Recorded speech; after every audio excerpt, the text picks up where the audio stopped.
Take our first call? Please. Okay. When last I looked, we had Jim in Austin. Jim, are you there? I am. How you doing, buddy? I'm good. How are you? Hey, Jim. I'm all right. I got 3 things for you that I'm going to blow through real quick. Do you mind?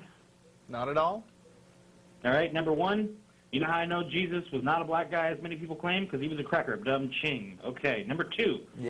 I was sort of hoping you guys would play devil's advocate for me on a little thought experiment. Do you mind if I give you that? Are you sure we're going to be playing the devil's advocate, or are we going to be playing Jesus' advocate? Well, that's a good point. How about you play Jesus' advocate and tell me if I'm wrong? Fair enough. Okay. Okay. Are you a Christian? I Jesus am advocate now. an Are you a Christian? agnostic atheist. Then you're wrong. Here's the idea. Christians often say that the Big Bang can't have, like, nothing can't explode, like, where did the matter come from, and it must have it's the first cause argument, or something, or I forget the name, I think it's first cause. And ignoring the idea that God need not have a first cause, they say he's infinite, and that's their explanation. Right. So if God is infinite and has existed for an infinite amount of time, then he must have waited an infinite amount of time between the beginning of his existence, which is infinitely far because he's existed forever. He must have waited an infinite amount of time to create our universe, and since you can't wait an infinite amount of time before doing something and still have it be done, he could never have created us.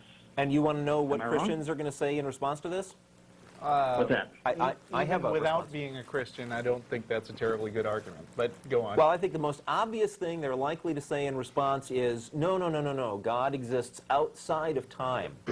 So you can't even begin to apply time constraints to him. That's pretty good Christian's advocate answer. And being a math nerd, I kind of reject the premise of the problem that you've brought up, because basically a number line is infinite in extent. You know, you can go from 0 to infinity or minus infinity, but that doesn't mean that the number, an arbitrary number like 2009, doesn't actually exist on the number line. I mean, I agree. The question of waiting a certain amount of time kind of has no meaning.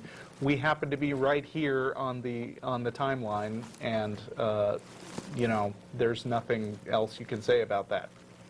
I agree, but it's the same argument that they use to explain why the universe can't have been infinite. Well, that argument is stupid too. Well, I agree, but if they're making that argument, then they can do the same thought experiment with their God. So I'll give you props for that, because I always like turning the argument back around. Let me just clarify, Jim. You've had Christians say to you that God doesn't have to have been created because he is infinite? That's exactly what they've said to you?